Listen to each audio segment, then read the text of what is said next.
sponsor, le plus grand sponsor de cette compétition de cet Open de Dakar. Donc je vais lui poser quand même quelques questions parce que patronne, c'est très bien d'avoir des sponsors qui sont là pour nous financer des belles compétitions au niveau de l'international. Et avec le président Gas qui est un grand organisateur. Donc moi je tiens à vous remercier pour tout ce que vous faites pour la pétanque. On a besoin de sponsoring, on a besoin de personnes qui soient intéressées pour cette belle compétition. Vous savez qu'on avait l'ambition d'être aux Jeux Olympiques de Paris.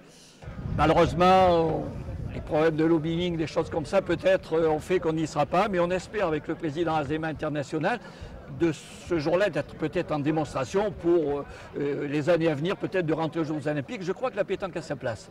Donc merci pour tout ce que vous faites et vraiment je peux vous encourager à continuer. Cette compétition est d'un très très haut niveau. Vous avez des personnes qui ont été champions du monde. Vous avez Suchot qui a été 7 ou 8 fois champion du monde. Vous avez Michel Loy. Vous avez un très très haut plateau qu'on n'a pas toujours en France. Des fois sur des compétitions nationales, on n'a pas ce plateau-là. Donc ce qui veut dire que cette compétition est prisée et les gens sont heureux de venir ici. Il y a un cadre merveilleux face à la mer, des très beaux terrains. Donc voilà, merci à vous, merci au président d'Argas de m'avoir bien reçu et d'organiser cette compétition. Écoutez, Président, merci. Si nous sommes là, en fait, c'est plus, je dirais, du partenariat et de l'amitié que du sponsoring ou autre, qu'on n'aime pas trop le mot. Si vous voulez, chez Eiffage, c'est une société qui est installée ici depuis 1926 et moi-même, je suis là depuis 30 ans. Alors, ce que je voudrais dire, c'est que pour nous, pour toutes mes équipes, Yacine qui m'accompagne, qui est chef de projet, qui s'occupe de tout ce qui est sport au niveau de l'entreprise. Nous, ce qui nous intéresse, c'est de voir comment une activité comme celle-ci arrive à amener des hommes, des femmes, des jeunes, des moins jeunes. Parce que là aussi, je crois qu'il faut toujours pouvoir donner la place à ceux qui prennent la retraite. Merci Gas pour ceux qui la prennent. La place aux jeunes aussi, et la pétanque, ce n'est pas qu'un sport de vieux, comme diraient certains, mais c'est pour tout le monde. Après, l'amitié que j'ai et que nous avons tous avec notre ami Gas, elle est importante. Et je crois que le sport, et on va le voir le week-end prochain avec l'arrivée du Premier ministre français et de sa délégation, le sport va être là aussi, aux côtés du Sénégal et aux côtés de la France, présent. Présent pourquoi? Parce que toutes les entreprises, qu'elles soient installées ici depuis longtemps, qu'elles soient d'origine sénégalaise, d'origine européenne, d'origine française, je crois qu'aujourd'hui nous avons pour le Sénégal une grande ambition, c'est l'ambition des JOJ de 2022. Et alors j'ai demandé à Yacine de vérifier et malheureusement nous n'avons pas vu non plus sur les JOJ de 2022, nous n'avons pas vu la pétanque. Alors, je ne sais pas si c'est trop tard. Je ne sais pas si c'est trop tard, mais JOJ 2022, essayez. Parce qu'il y a beaucoup de jeunes au Sénégal qui, je pense, ça leur ferait plaisir. Il y a peu d'investissements pour les boules de pétanque. Bon, on en trouve pas très cher. Et je crois que là aussi, c'est un grand enjeu. Et 2022, c'est de même pour nous. Absolument, mais votre question elle tombe bien, puisque le président Azema est en train de faire vraiment ce qu'à dire un forcing pour qu'au JOJ, il y ait la pétanque. Hein, puisqu'il a rencontré certaines personnes du comité national olympique, une personne relativement importante qu'il m'a dit peut-être, je crois qu'il n'est pas là, j'aurais aimé rencontrer. Mais nous, on a espoir. Que la pétanque soit Sénégal. Hein, voilà, mais si vous voulez... Pour l'instant, ce qui a été retenu, c'est les sports olympiques. Maintenant, il y aura d'autres sports non olympiques qui vont être retenus. Absolument. Si vous voyez, si tout à l'heure vous allez voir le discours de Diane Ndiaye, le président du CNOS, il parle de la pétanque. C'est une bonne chose pour les Jeux de 2022. Donc, il y aura 4 ou 5 sports qui vont être ajoutés, mais pas coûteux, comme la pétanque. Oui, voilà. Parce qu'ils n'ont pas envie de prendre des sports qui coûtent cher. La pétanque, c'est pas si énorme que ça. C'est un sport populaire, comme vous le voyez ici. Cher, qui n'a pas besoin de terrain de construction spécifique à ce niveau-là. Et tout ça, bon, je vais vous dire, le président Azema fait à l'heure actuelle vraiment, il se bat pour que cette pétanque arrive ici. Et moi j'ai espoir, j'ai grand espoir. Si vous avez espoir, nous aussi. Alors, on était dernièrement sur le marathon de Dakar, donc je ne veux pas faire de la pub pour tout ce qui a été fait par Eiffage, mais entre le marathon, la pétanque, la boxe, la marche à pied, la natation. Nous avons combien 10 sports préférés. Bah, je vous passe la parole, Yassine. Oui, c'est très bien. Et aussi au Ngor-Garama pour assister au deuxième Open de pétanque organisé par la Fédération sénégalaise d'Istanbul. Je suis avec moi, avec M. Livan, représentant la Fédération internationale et représentant en même temps le président de la Fédération internationale de pétanque, M. Claude Azema. Monsieur, pouvez-vous vous présenter s'il vous plaît? Ben écoutez, voilà, donc j'ai été désigné par le président Claude Azema, qui est président de la Fédération internationale et président de la Confédération mondiale du sport boule, qui est quand même le grand patron de la pétanque au monde, qui m'a demandé de venir sur le deuxième Open international de Dakar, puisque lui aujourd'hui, il est au championnat du monde au Cambodge, du championnat du monde des jeunes, du championnat du monde féminin au Cambodge. Donc voilà, je suis là pour... je suis le délégué officiel de la compétition, pour voir comment ça se passe, pour ensuite, avec les organisateurs, leur donner des petits conseils pour améliorer la compétition qui, je pense, ils vont la renouveler l'année prochaine. Et diminuer les points. Donc je pense qu'il tire le bouchon. Ah, oui, il y a 3 options. La oui, première option, c'est le bouchon. Trois options, il tire le bouchon. C'est un excellent tireur de bouchon. Ouais. Ils prennent le risque. C'est vrai qu'ils ont peur de prendre une grosse semaine, donc ils tentent. Il faut tenter. Il n'a pas réussi. Il a sauté. Donc, mais il avait le droit, il n'a pas fait de faute de jeu. Mais le point est difficile, le tir est difficile.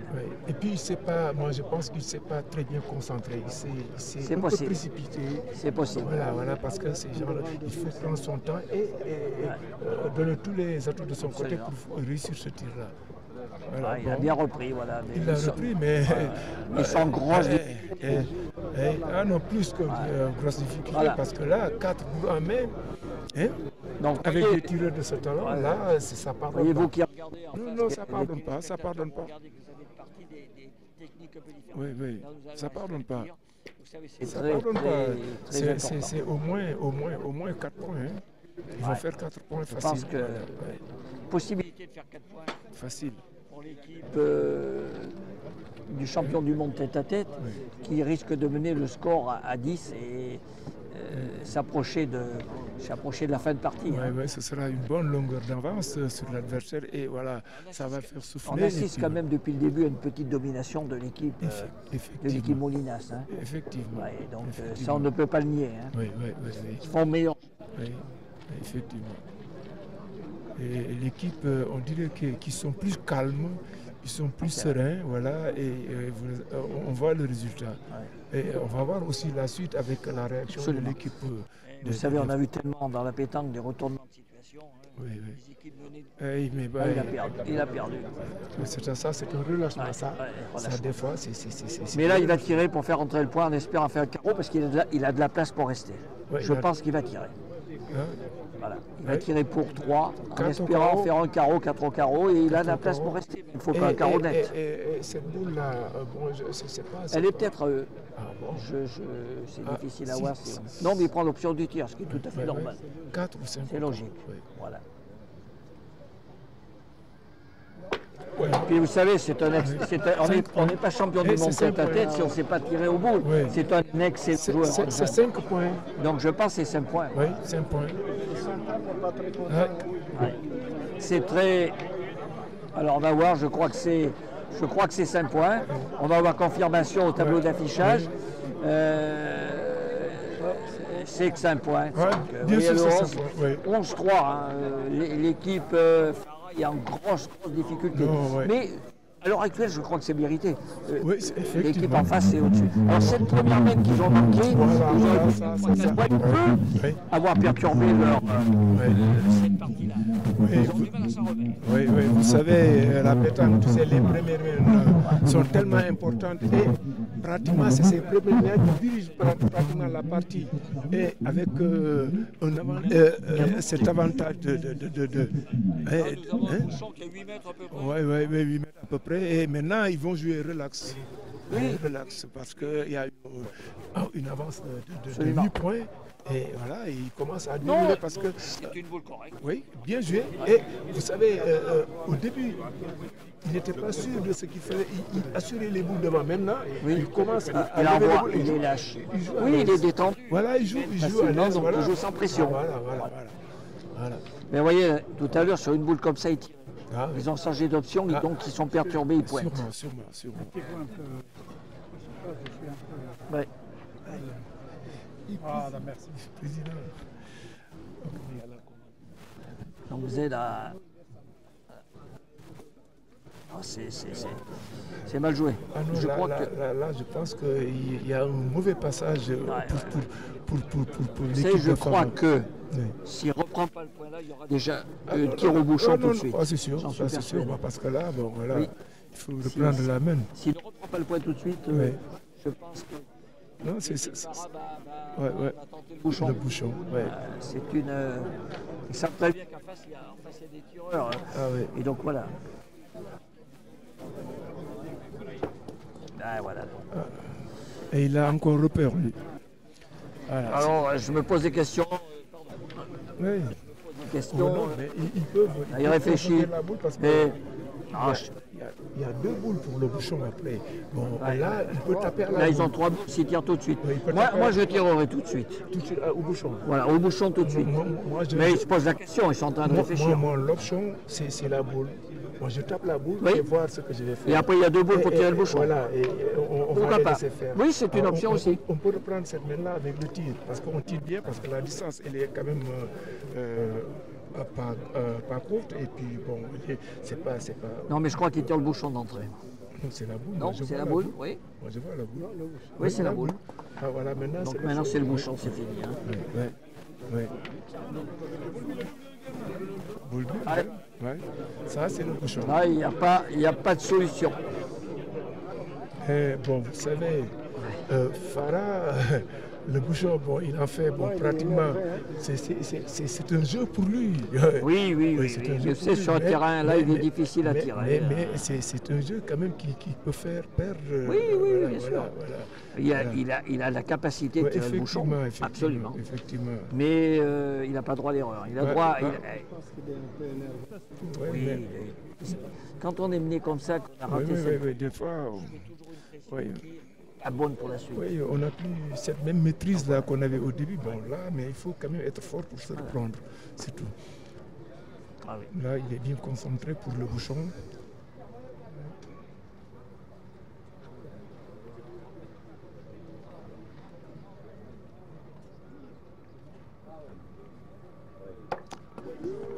Il n'a pas réussi, il a touché. Il n'est pas chanceux. Là, il rend plus compliqué. Mais maintenant, il est très difficile à tirer le bouchon. Le bouchon, il sautait et il y a une boule qui est là. Et voilà, la boule en écran sur le bouchon. Absolument. Oui. Alors il y a la possibilité de tirer la boule en espérant que ça contre et derrière que le bouchon sorte. C'est possible. Parce que le tir au bouchon est très difficile. Mais vous savez, au tir de précision, il y a des situations comme ça. Mais le bouchon est devant la boule et on essaie de tirer la boule qui est derrière le bouchon. Mais là, c'est un peu plus compliqué. Il le voit, de là-bas, il le voit à peine le bouchon. Voilà, la boule, c'est pratiquement l'écran qui va gêner. Alors, un carreau pourrait peut-être les remettre un petit peu, mais ils sont contents. Mais avec le carreau, le bouchon aussi peut se noyer. Mais je pense que lui, il va chercher que le bouchon. Oui, je le pense aussi. Parce que s'il touche la boule, peut-être qu'il va ouvrir. Mais il est très. À une boule, c'est à une boule. Maintenant, la partie est à une boule. Il est très très dur à tirer. Ah oui. Parce que s'il ne réussit pas, on peut dire que les carottes sont cuites pour l'équipe de Farah. Oui. Un peu de réussite, ça peut se produire. Ça peut se produire, donc il tire le bouchon. Ça, c'est un tournant de la partie. Hein. Non, il n'a pas réussi. Il a essayé de tirer le bouchon mais c'était relatif. Est-ce qu'il va jouer sa boule? Alors, il peut Par toujours respect, espérer par respect, il peut Non, je même pense, aller, je pense qu'il va tirer. oui, Il va tirer pour essayer de voir ce qui se produit.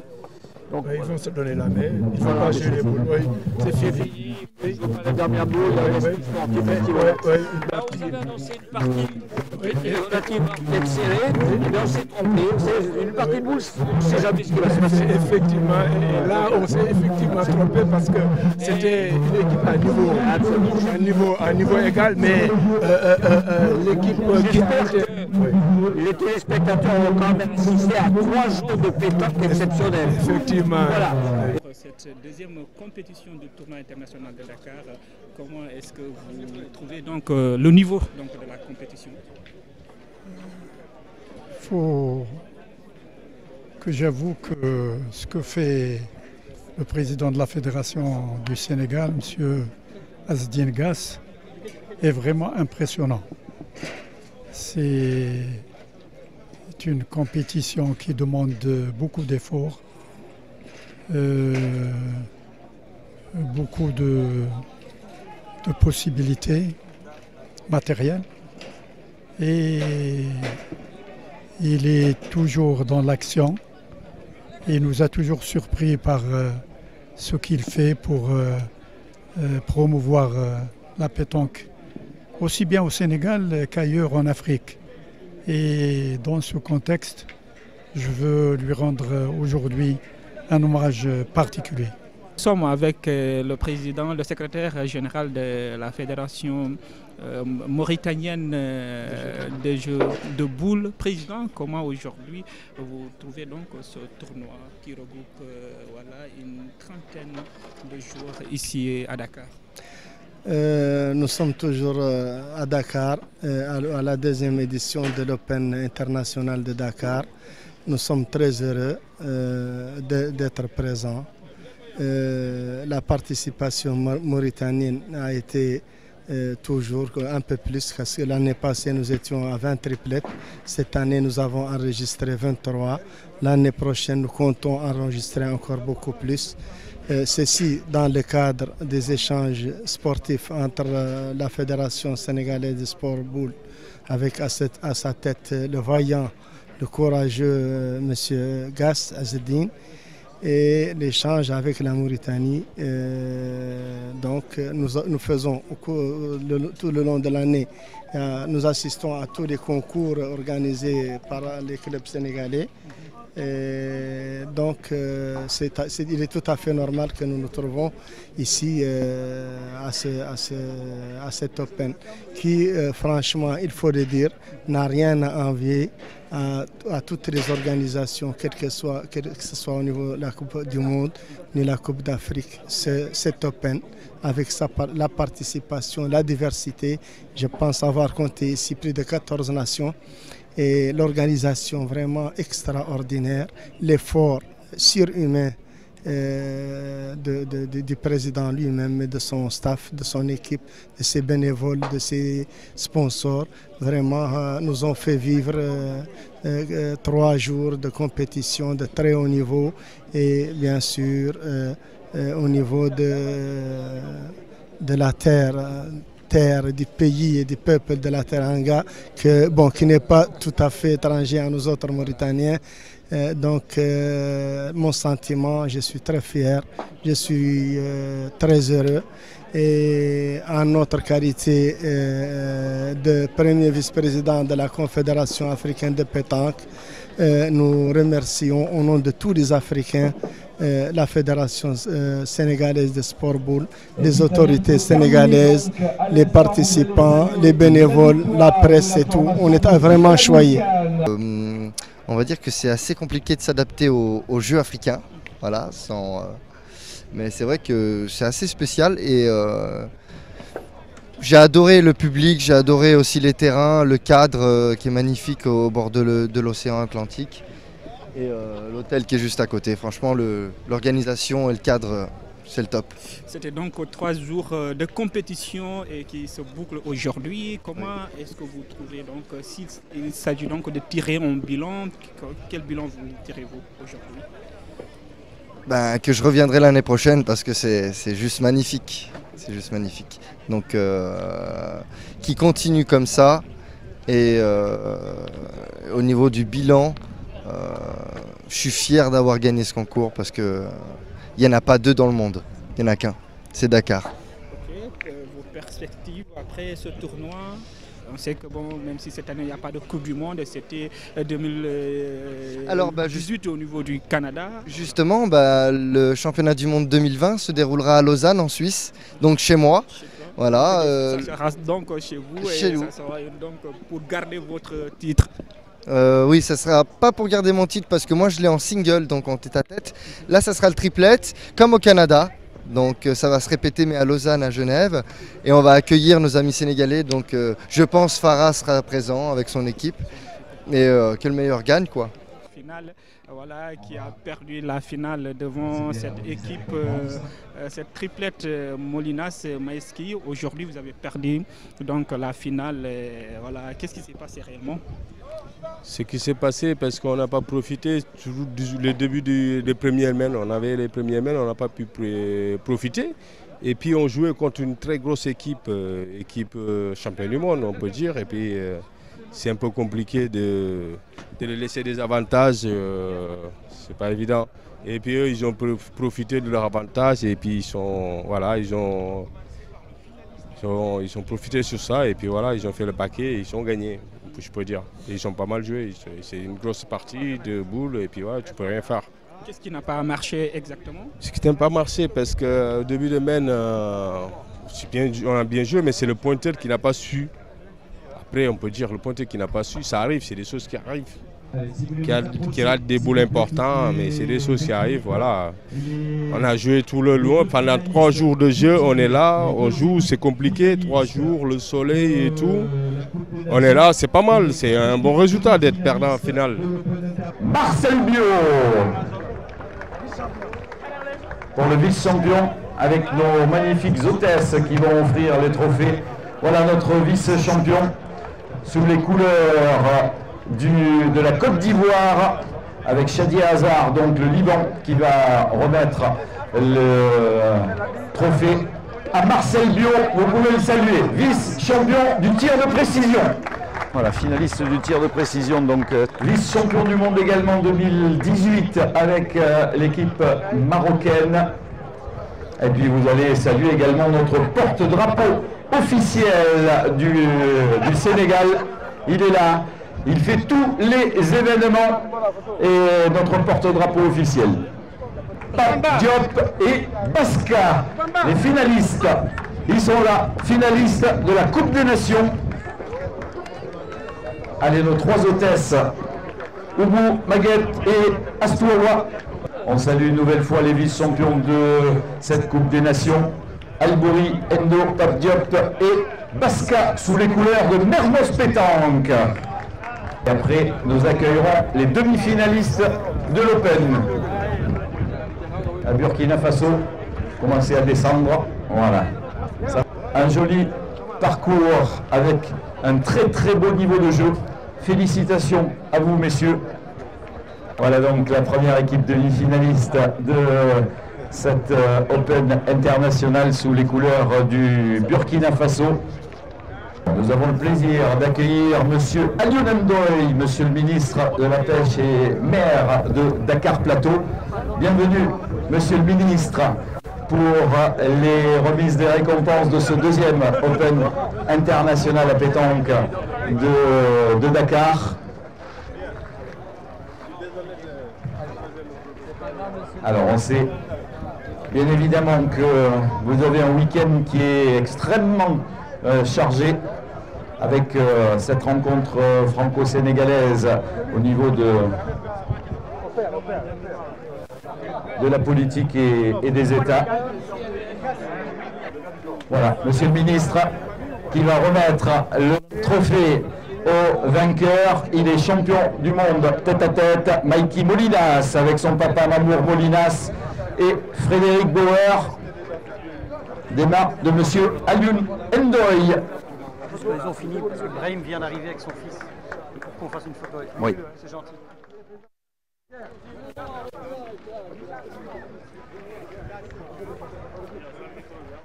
Des champions du monde, des champions d'Afrique, des vice-champions du monde, vice-champions d'Afrique. C'est vraiment ça a rehaussé cette compétition avec la présence. Et bien sûr aussi nos pays frères et voisins qui ont fait le déplacement en masse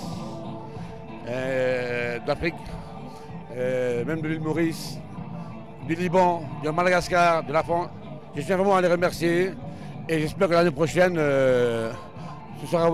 on va essayer encore de mieux faire encore l'année prochaine. C'est le Suisse Molinas qui a remporté cette deuxième édition. Mot pour le vainqueur de ce coup. Le PIS Molinas, non, c'est pas le PIS, c'est l'équipe. Le père, c'est le père. Voilà, le PIS et Fred Bauer. Comme vous l'avez remarqué, le PIS il porte le maillot qui est le maillot du champion du monde. Il est champion du monde en titre depuis 3 mois en Espagne, en individuel. Donc c'est pas un petit joueur. Et sa présence ici nous honore. Parce que ici, lui, après avoir gagné le champion du monde à Almeria, il vient à Dakar, les gens voient du beau jeu, du beau spectacle et une belle compétition. La star sénégalaise a été finaliste de ce tournoi, Farah Ndiaye, qui a perdu donc. Farah a perdu. Il est venu en finale à bout de souffle. Vous savez, il a enchaîné, hein. Vous l'avez remarqué, il a enchaîné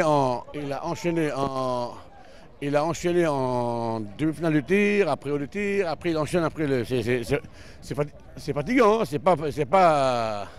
C'est pas une mince affaire, hein. Il faut penser à se reposer un peu, mais lui il a fait en 2 heures, en 3 heures, 3 jeux, 3 séries. C'est ça qu'il a un peu fatigué, hein. Parce que perdre une finale en 4 semaines comme ça, non, c'est pas possible. Okay. Par rapport à l'année passée, la dernière édition, le Sénégal a présenté cette année des équipes mixtes avec des jeunes qui ont donc renforcé juste pour rajeunir l'équipe. Non, cette année, vous l'avez remarqué vous-même, on a dit à nos grands joueurs sénégalais d'aller jouer avec leur équipe. Et on veut promouvoir la jeunesse, parce que vous savez que le Sénégal abrite les Jeux Olympiques de la jeunesse en 2022 au Sénégal. Donc, et nous sommes en train de promouvoir la jeunesse. Nous avons 3 jeunes très talentueux. Et on espère qu'avec eux, que la relève est assurée. Vraiment, c'est 3 jeunes talentueux. Hein. Et pour qu'ils progressent vraiment à vitesse supérieure, il faudra penser à les envoyer en France très souvent encore. Voilà. J'en profite aussi pour dire un mot de remerciement au sponsor officiel, Gérard Senac, PDG de FH. Je tiens à le remercier du fond du cœur, vraiment merci pour tout. Et bien sûr aussi tous mes amis et frères, mes bienfaiteurs qui ont participé à la réussite de cet événement. La prochaine édition, elle sera meilleure. Elle sera meilleure. Ok. Merci, Président. Merci beaucoup. Merci beaucoup et bonne continuation. Merci à vous et merci d'avoir été avec nous pendant 3 jours. Merci pour tout, hein, vraiment. Merci. Ça a été grandiose. Merci. Okay. Merci beaucoup, Président. Et c'est terminé pour cette année, l'année 2019, remportée par le Suisse Molinas Maïski, qui a remporté l'Open international de Dakar 2019. Rendez-vous donc l'année prochaine pour une autre édition de l'Open international de Dakar. Merci.